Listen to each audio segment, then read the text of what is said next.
selamat petang semua. Nama saya Adrian. Saya dari Kepung dan ini kenderaan saya, PROTON PREVE Turbo.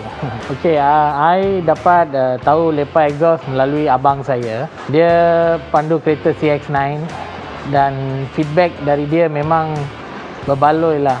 Performance pun memang cun, bunyi sedap. Layanan dari staff-staff LEPAK EXHAUST memang bagus. Apa-apa soalan yang saya baling kat diorang jawab dengan senyum. Tak pernah nak marah atau nak mempercepatkan sesi perbualan. Take time untuk jawab semua soalan. Hasil kerja yang saya nampak dari video dan live sini memang sama saja. Memang bagus and worth the money.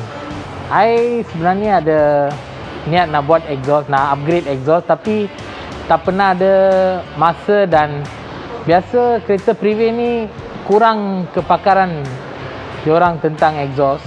So tapi I tengok LEPAK EXHAUST ni pernah buat PREVE and rasa dia punya kepuasan tu memang berbaloi lah.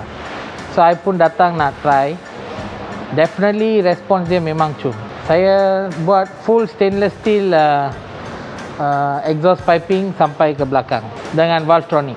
Pertama sekali I nak performance. Memang I nak performance low end, top speed and also I nak bunyi yang sedap.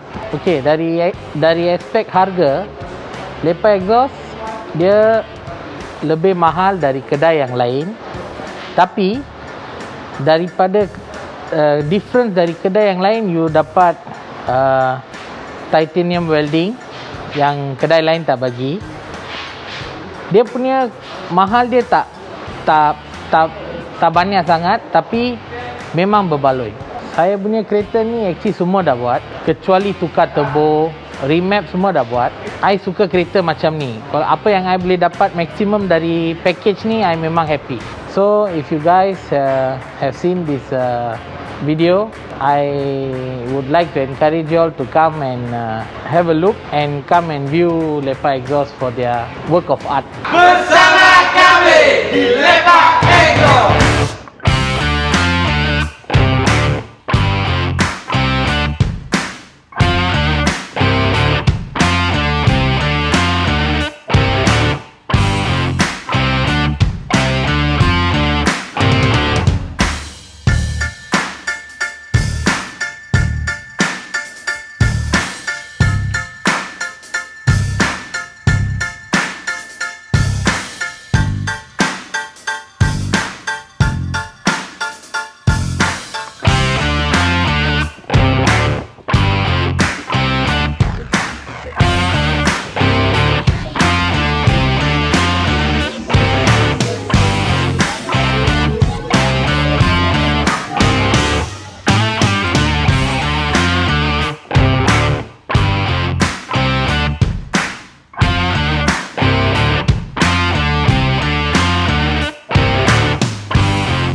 Okey, sedap. Okey, Cun. Kat mana kita bang?